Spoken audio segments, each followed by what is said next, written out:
HD radar composite here showing pretty good moderate to heavy rainfall that's going to continue to build up, and it may get even a little heavier as the low gets closer because that helps lift the atmosphere and is creating a lot of instability. Because we've already seen a couple of inches from the previous storm, ground is saturated, and we are going to see this getting on top of that. So it's like a sponge. You pour water on the sponge, it absorbs the water, and then you try to pour more water on that, it's just going to run right off. Watching the lightning data in just the last hour, we've seen anywhere from about 1,700 lightning strikes. So this is going to continue to push across the bay. Down south of us in Anne Arundel County, it looks like just north of Annapolis, a few lightning strikes as well. I'll have a closer look at how long this will stick around. We saw some heavy downpours of rain, some flooding conditions in low-lying areas. We'll take a look at that as well as what we have coming our way for tomorrow with more thunderstorms. Back to you, Jennifer. Right now, the storm is sitting down over the Gulf of Mexico. It's drawing up plenty of moisture, and the question was, what was the track of the storm? Would we be on the warmer side of the track or the colder side? Well, we have two forces working.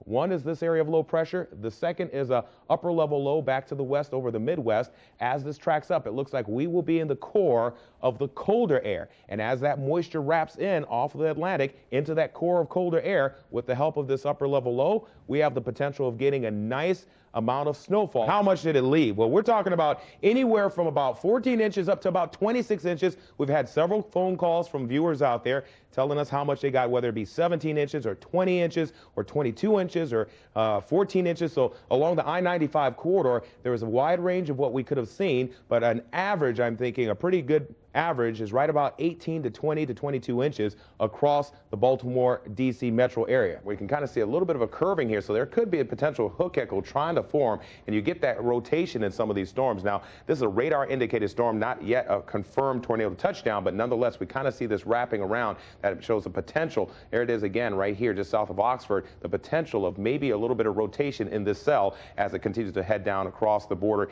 into Cecil County. Looks like we're going to see a repeat of some of the heat back in play. But today was definitely a record breaker. Down in the Inner Harbor, the number was 101 recorded, but the actual number that's recorded out at Thurgood Marshall BWI Airport was 100 degrees, so that was the record today. 100 in D.C., 100 in Fredericksburg, so all across the Mid-Atlantic looking at very hot conditions, because today was the first day of summer officially. The summer solstice happened at 7:28 early this morning, but we saw very hot temperatures out there, and boy, would it be nice to get out at the beach and enjoy some cool dips in the water, because that temperature was in the 90s across the region. So your 7-day forecast shows 89 degrees tomorrow, looking at thunderstorms, a 70% chance, so it looks like another rainy day into the evening on Tuesday night. Wednesday, much needed rain, 91 degrees, 94 on Thursday, and then Friday, Saturday, and Sunday, we're staying into those lower 90s. Another shower possibly late Saturday night. Jennifer, but looking at the future scan, over tonight into tomorrow, we could get as much as maybe a little more than 1.5 inches or 2 inches potentially, with rainfall that could build in for tomorrow, because we're not done with the rain. Temperatures in the 70s right now, 74 in Baltimore, 77 in D.C. Tonight,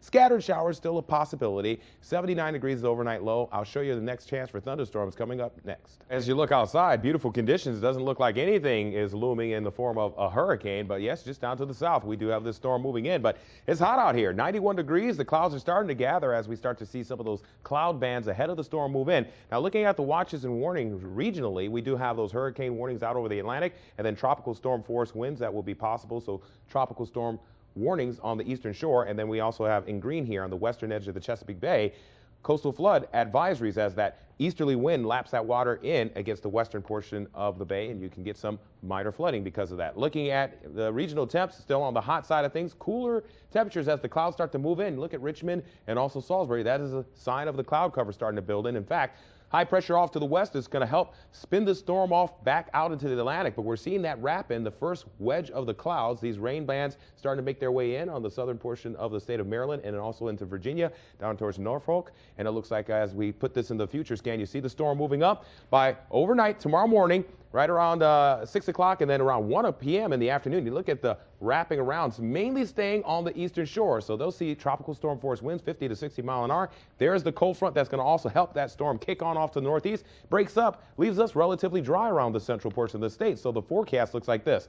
We'll hold on to some sun and clouds tomorrow, 93, maybe a late shower, better chances for rain on the eastern shore, 89 on Saturday, some clearing, then Sunday, Monday, Tuesday, all of next week looks fabulous, a great weekend, and we'll say goodbye to Earl. world. Well, folks, get ready. We are under a winter storm watch. The entire state, Northern Virginia, and now into Pennsylvania. The National Weather Service has extended the line across the border. I'll show you where the storm is, when it's going to get here, and how much snow is coming up in just a bit. Chief Meteorologist Vytas Reid is back with us. And Vytas, you actually got to experience these hurricane force winds for yourself firsthand recently. And the best part, in a controlled environment. Yeah. That's a big difference, because these storms, when they're out in the open, there's a lot of things that can be picked up in these storms and flying, and it becomes very dangerous. Category 1, Category 2, up to 5. And I was experiencing Category 3 strength. Wow. So that was pretty intense. Like Katrina. Very much so. And I took a very interesting trip on down to University of Maryland, where they have a very interesting wind tunnel. Take a look at this. The test begins and the engines crank up. Winds are pretty strong. We are now going up to 80 miles per hour, which will be a Category 1 hurricane. This is the least powerful of all hurricanes. At 115 miles per hour, the tunnel created a Category 3 hurricane. I held on as long as I could, then threw in the towel. Even in the wind tunnel, engineers say it is far too dangerous for humans to feel the strength of a stronger storm. Man, that was intense. That was really intense. I'm just hoping my fro's not too messed up. Well, we get a little bit of a break, just a little bit of break for tomorrow, but then that heat will return. In fact, looking at our HD Skycam downtown, a very hot day in the Inner Harbor. We're sitting at 80 degrees, winds are calm, humidity levels at 67%, so the air quality may not be very good across some of the big metropolitan areas such as D.C., Baltimore, up towards Philadelphia. Now look at the almanac page. This is telling the story of the day. We topped out at 100 degrees, so that was a record-breaking number, because our normal high should be at 85, and our record was 98 degrees back in 1966. So we beat that by a couple of degrees, and it was pretty uncomfortable out there. Now in the Inner Harbor, the number was coming in at 101. So out at Thurgood Marshall BWI, they were at 100, and then downtown 101. DC got 100 degrees. Fredericksburg at 100 degrees, and 98 in Salisbury, 96 in Hagerstown, and you factor in the humidity levels, the heat indexes were feeling like about 105 out there through the day, and down in Fredericksburg it was around 111 to 114 early in the afternoon, so very, very hot temperatures. Across the region, looking at mid-80s, looking at 85 in D.C., 86 in downtown Baltimore, 75 in Salisbury, a little bit cooled from some of the rain there, 79 in Hagerstown. Bigger picture, we can see how the temperatures were pretty much hot right across the core of the mid-Atlantic. New York sitting right now at 82 degrees, 77, more comfortable the further north you go.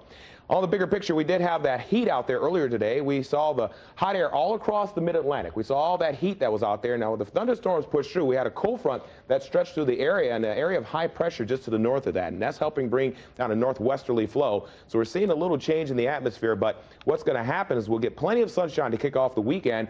Clear skies across the area, but we have another frontal boundary that's going to build in, and it's going to help fire up maybe a few showers and thunderstorms across the mid-Atlantic, maybe about a 20% chance as we get into Saturday. You see the timeline here at noon. Then that moves on out of here. Then back to the west, we'll get a few more showers, possibly towards the end of the weekend on Sunday. So looking at clear skies tonight, 81 degrees. We'll see winds out of the west kind of dying down, which they are now. They've calmed down a little bit now that the fronts pushed through. Looking at plenty of sunshine tomorrow, 89 degrees. So it's going to be a warm day. We won't be in those mid-upper 90s. We'll be in the upper 80s, which is the difference. But as we get into the weekend, things will warm up out on the beach. If you're going out there, it looks like a pretty good weekend at the beach. 86 on Sunday with a chance for showers. But back here at home, 94 on Saturday. We warm up a little bit to 95 on Sunday. A chance for some showers and thunderstorms. Thunderstorms, maybe some strong ones on Monday. We're back in the 80s by Tuesday. Back to you.